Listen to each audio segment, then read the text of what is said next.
जय भीम सभी का, मैं रजत मौर्य आप सभी का स्वागत करता हूं बहुजन साहित्य के इस स्पेशल सीरीज में, जहां पर कि हम बाबा साहब द्वारा किए गए कामों को समझने की कोशिश करते हैं कि एक पर्टिकुलर डेट में बाबा साहब ने क्या क्या काम किए थे या उनके जीवन में क्या क्या घटनाएं घटी थी। आज के इस डेट में हम लोग समझेंगे कि 6 मई को बाबा साहब के जीवन में क्या घटनाएं घटी थी या बाबा साहब ने क्या काम किए थे। अगर आप इस चैनल पर नए हैं तो चैनल को सब्सक्राइब कर लीजिए, पुराने वीडियोस भी जाकर देखिए। पूरी एक लंबी सीरीज है, जातक कथाओं के ऊपर एक अलग से सीरीज मिल जाएगी, किताब पर चर्चा के नाम से एक अलग से सीरीज मिल जाएगी, हिस्ट्री ऑफ बाबा साहब के नाम से एक अलग से सीरीज मिल जाएगी, ऑडियो बुक्स आपको मिल जाएंगी। बहुत सारा मटेरियल है इस चैनल के ऊपर और पूरा बहुजन समाज से रिलेटेड है। बहुजन जो स्कॉलर्स रहे हैं उनसे ताल्लुक़ रखने वाला है और आने वाले टाइम में इस पर कंटेंट पढ़ने ही वाला है। ये एक अपने आप में चलती फिरती लाइब्रेरी बन जाएगी आप लोगों के लिए। तो इस चैनल को सब्सक्राइब कर लीजिए, कमेंट कीजिए, शेयर कीजिए। अगर आप लोग आर्थिक रूप से सक्षम हैं, आप पैसे वाले लोग हैं, जॉब वॉब करते हैं, गवर्नमेंट जॉब में विदेश विदेश में रह रहे हैं, तो फंड कीजिए हमारे जैसे लोगों को। डिटेल आपको नीचे मिल जाएगी डिस्क्रिप्शन बॉक्स में, क्योंकि हम बिना पैसे के काम नहीं होता और इस काम में पैसा लगता है। अब आप लोग सेटल हो गए हो तो फिर हम लोगों की मदद कीजिए, जिससे कि हम लोग समाज के लिए काम कर पाएं।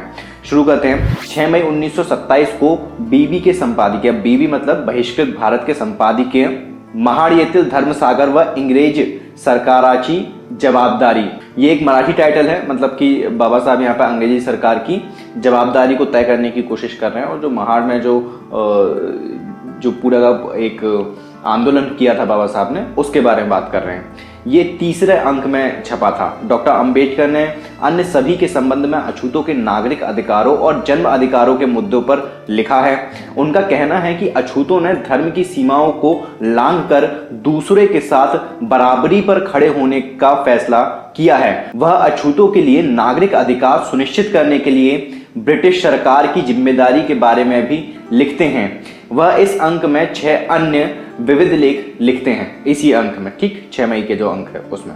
6 मई 1929, 6 मई 1929 को डॉक्टर BR अम्बेडकर महाबलेश्वर में शिक्षा मंत्री श्री मौलवी रफीउद्दीन अहमद द्वारा आयोजित शिक्षा सम्मेलन को संबोधित करते हैं। कहते हैं, प्राथमिक शिक्षा राष्ट्र प्रगति की नींव है और इसलिए इसे कानून द्वारा अनिवार्य किया जाना चाहिए। सोचिए, बाबा साहब कब कह रहे हैं? 1929 में। हमारे यहाँ प्राथमिक शिक्षा अनिवार्य कब हुई है? आप लोगों को खुद को पता होगा, ये अपना कांग्रेस की गवर्नमेंट ने उसको किया था। वो कितने साल बाद किया था? बाबा साहब 1929 में इस बात को सामने रख रहे हैं। उनका मानना है कि प्रांतीय सरकार का शिक्षा पर नियंत्रण होना चाहिए, यानी कि स्टेट गवर्नमेंट का नियंत्रण होना चाहिए। प्रांतीय स्वायत्तता लेकिन राष्ट्र नीति और शिक्षा में एक रूपता के साथ अपनाई जानी चाहिए। मतलब कि ऐसा नहीं है कि अलग अलग जो नेशन, अलग अलग जो स्टेट्स हैं उनमें अलग अलग नीति हो। थोड़े बहुत चेंजेस हो सकते हैं, लेकिन जो स्तर है वो समान स्तर होना चाहिए। डॉक्टर अंबेडकर सार्वभौमिक शिक्षा की वकालत करते हैं और शिक्षा की समस्याओं को एक सामान्य नीतिगत प्रयास से हल किया जाना चाहिए, वो ऐसा कहते हैं। मतलब शिक्षा के ऊपर उनके कितने जो विचार थे वो आज तक लागू नहीं हो पाए। आज तक हम देखते हैं कि किस तरीके से CBSE का पैटर्न अलग है, फिर स्टेट बोर्ड्स का पैटर्न अलग है, NCERT का पैटर्न अलग है, और इसमें जो गरीब जो तबका है उसको एक वर्ल्ड क्लास लेवल की एजुकेशन नहीं मिल पाती है और जिनके पास पैसा होता है उनको मिल जाती है। तो अगर सोचिए कि बाबा साहब के हाथ में अगर इस देश की शिक्षा की नीति तय करने की अगर जवाबदारी होती तो कैसी नीतियां तय करते बाबा साहब। 6 मई 1932, 6 मई 1932 को डॉक्टर BR अम्बेडकर ने श्री अर्दकर को एक पत्र लिखकर अलासुर की समस्या पर चर्चा करने के लिए पंचों की एक बैठक आयोजित करने के लिए कहा। 6 मई 1933, 6 मई 1933 को डॉक्टर अम्बेडकर लंदन पहुंचे थे। 6 मई 1944, 6 मई 1944 को दोपहर में दलित महिला सम्मेलन का आयोजन किया जाता है, जिसकी अध्यक्षता मद्रास में सुश्री मीनाम्बल शिवराज करती हैं। इससे पहले सुबह अखिल भारतीय अनुसूचित वर्ग सम्मेलन का आयोजित किया गया और डॉक्टर अंबेडकर ने इन दोनों ही सभाओं को संबोधित किया था। 6 मई 1945, 6 मई 1945 मुंबई के नरे पार्क परेल में अनुसूचित जाति संघ के वार्षिक सम्मेलन को बाबा साहब ने संबोधित किया। डॉक्टर अंबेडकर अनुसूचित जाति की समस्याओं के बजाय भारत के भविष्य के संविधान के आकार और रूप पर बोलना पसंद करते हैं। मतलब उन्होंने उस समय अनुसूचित जातियों की समस्याओं के ऊपर नहीं बोला था 1945 में, 6 मई 1945 में।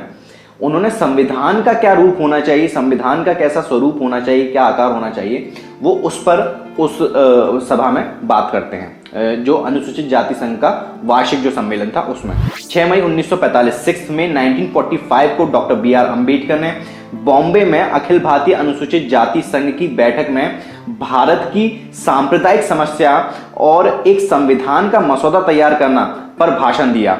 यहां सांप्रदायिक समस्याओं को 3 श्रेणियों में विभाजित किया गया है: विधानमंडल, कार्यपालिका और सेवाएं। वह समस्याओं को हल करने के लिए निम्नलिखित सुझाव देते हैं। कौन कौन से सुझाव देते हैं? विधायिका, केंद्रीय विधानसभा में निम्नलिखित प्रतिनिधित्व होना चाहिए। उस समय के हिसाब से 54.68% आबादी वाले हिंदू को 40% प्रतिनिधित्व मिलना चाहिए। 28.5% आबादी वाले मुसलमानों को 32% प्रतिनिधित्व मिलना चाहिए। अनुसूचित जाति के लोगों की 14.3% आबादी को 20% प्रतिनिधित्व मिलना चाहिए। 1.16% आबादी वाले भारतीय ईसाइयों को 3% प्रतिनिधित्व मिलना चाहिए। 1.49% आबादी वाले सिखों को 4% प्रतिनिधित्व मिलना चाहिए। बहुत छोटी आबादी वाले एंग्लो इंडियन को 0.5 प्रतिनिधित्व मिलना चाहिए। दूसरा, कार्यकारी प्रतिनिधि हिंदू, मुस्लिम और अनुसूचित जाति को विधानमंडल में उनके प्रतिनिधित्व की मात्रा के बराबर होना चाहिए। अन्य अल्पसंख्यकों के संबंध में 1 या 2 सीट आरक्षित की जानी चाहिए उनके प्रतिनिधियों के लिए, और एक सम्मेलन स्थापित किया जाए कि उन्हें प्रतिनिधित्व का उच्च हिस्सा मिलेगा। कार्यपालिका को इस अर्थ में गैर संसदीय होना चाहिए कि वह विधायिका की अवधि से पहले हटाने योग्य नहीं होगी, और यह इस अर्थ में संसदीय होनी चाहिए कि कार्यपालिका के सदस्यों को विधानमंडल के सदस्यों में से चुना जाएगा और उनके पास भी सदन में बैठने, बोलने, नोट करने और प्रश्नों के उत्तर देने का अधिकार होगा। बहुसंख्यक समुदाय से प्रधानमंत्री और मंत्रिमंडल के सदस्यों को पूरे सदन द्वारा एकल संक्रमणीय मत द्वारा और मंत्रिमंडल के विभिन्न अल्पसंख्यकों के प्रतिनिधियों को विधायिका में प्रत्येक समुदाय के सदस्य के एकल संक्रमणीय मत द्वारा चुना जाना चाहिए। तीसरा, सेवाएं। वर्तमान प्रशासनिक अभ्यास को एक वैधानिक दायित्व में परिवर्तित किया जाना चाहिए। वह समस्या से निपटाने के लिए पूर्ण बहुमत और वेटेज के बजाय सापेक्ष बहुमत के सिद्धांत का सुझाव देते हैं। अंत में उन्होंने संयुक्त भारत के लिए योजना का प्रस्ताव रखा, यह उम्मीद करते हुए कि मुसलमान इसे पाकिस्तान की तुलना में बेहतर सुरक्षा प्रदान करेंगे, क्योंकि यह पाकिस्तान की तुलना में बेहतर सुरक्षा प्रदान करता है, मतलब भारत स्टेट। यह निम्नलिखित आधार पर प्रस्तावित किया गया था। पहला प्रस्ताव, मेरे प्रस्ताव के तहत सांप्रदायिकता का खतरा बहुसंख्यक जो पाकिस्तान का आधार है हटा दिया जाए। लेकिन आज की डेट में क्या हो रहा है आप लोगों को खुद पता है। दूसरा, मेरे प्रस्ताव के तहत वर्तमान में मुसलमानों द्वारा प्राप्त महत्व को परेशान नहीं किया जाना चाहिए, मतलब कि उनको जो महत्व मिला है उसके साथ छेड़खानी नहीं की जानी चाहिए, उनकी जो इंपॉर्टेंस है वो वैसी बरकरार रहनी चाहिए। तीसरा, गैर पाकिस्तानी प्रांतों में मुसलमानों की स्थिति उनके प्रतिनिधित्व में वृद्धि से बहुत मजबूत होती है, जो वे यदि पाकिस्तान अस्तित्व में आता है और जो उन्हें वर्तमान की तुलना में अधिक असहाय स्थिति में छोड़ देगा। वह हिंदुओं को बहुमत के शासन के स्थान पर एकमत के शासन को स्वीकार करने की सलाह देते हैं। आज की डेट में क्या हो रहा है वो आप लोग खुद समझदार हैं, देखिए क्या हो रहा है और नीचे कमेंट करके बताइए क्या हो रहा है, मुझे भी पता चले। वैसे मुझे पता है, चल मारो। वह हिंदुओं को बहुमत के शासन के स्थान पर एकमत के शासन का वह हिंदुओं को बहुमत के शासन के स्थान पर एकमत के शासन के स्वीकार करने की सलाह देते हैं। आज की डेट में क्या हो रहा है आप लोगों को पता है, कमेंट करके बताइएगा। और यदि यह स्वीकार किया जाता है तो सांप्रदायिक समाज जैसी कोई चीज नहीं होगी। वह यह भी सुझाव देते हैं कि विधायिका में सापेक्ष बहुमत के सिद्धांत को अपनाने से हिंदू सामाजिक जीवन जैसे जीवन के अन्य क्षेत्रों में अल्पसंख्यक नहीं बनेंगे, जैसे कि व्यापार, विज्ञापन, संपत्ति आदि। मतलब कि हिंदू अल्पसंख्यक नहीं बनेंगे अगर इस तरह से चुनाव की जो पूरी व्यवस्था है अपनाई जाती है तो। 6 मई 1948 6 में 1948 यानी कि 25 अप्रैल के ठीक 11 दिन बाद। 25 अप्रैल को क्या हुआ था नीचे कमेंट बॉक्स में कमेंट करके बताइएगा। मैंने उसके ऊपर 2 वीडियो बने हैं, इसमें 2 वीडियो में उसका जिक्र आया, अगर आप लोग ध्यान से देखते हो तो आप लोग को पता होगा, नीचे कमेंट करके बताइएगा।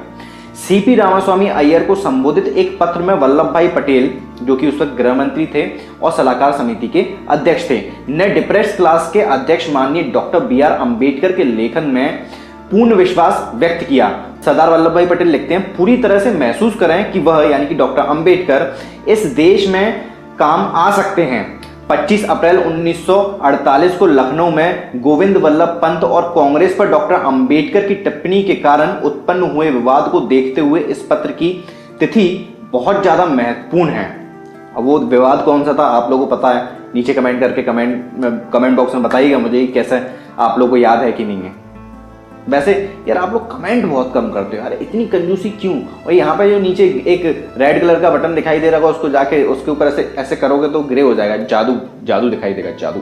6 मई 1952, 6 मई 1952 डॉक्टर बी.आर. अंबेडकर ने श्री बी के गायकवाड़ को एक पत्र लिखा और उनके 2 पत्रों को स्वीकार किया।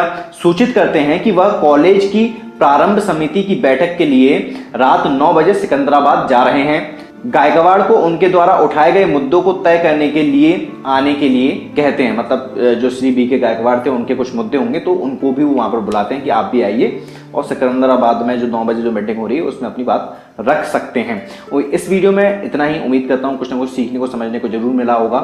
मिलता हूँ मैं आपसे अगले वीडियो में। ये वीडियो आप लोगों को कैसा लगा नीचे कमेंट बॉक्स में कमेंट करके जरूर बताइएगा। अगर आप लोगों को बहुजन साहित्य का काम पसंद आता है, अगर आप लोग चाहते हैं कि बहुजन साहित्य लगातार इसी तरीके से अपना काम करता रहे, तो आप सभी से एक रिक्वेस्ट है कि बहुजन साहित्य की आर्थिक मदद करें, फाइनेंशियल हेल्प करें। उसके लिए लिंक आपको नीचे डिस्क्रिप्शन बॉक्स में मिल जाएगा। उसके माध्यम से आप बहुजन साहित्य के सदस्य बन सकते हैं या फिर एक बार भी भुगतान कर सकते हैं। मैं रजत मौर्य मिलता हूँ आपसे अगले वीडियो में, फिर किसी किताब के साथ, फिर किसी ऑथर के साथ, फिर किसी किताब पर चर्चा के साथ, फिर किसी बुक रिव्यू के साथ। तब तक अपना और अपनों का ध्यान रखें, पढ़ने की आदत को विकसित करें, क्योंकि पढ़ेगा इंडिया तभी तो बढ़ेगा इंडिया। जय भीम, जय भारत, जय संविधान, जय जोहार।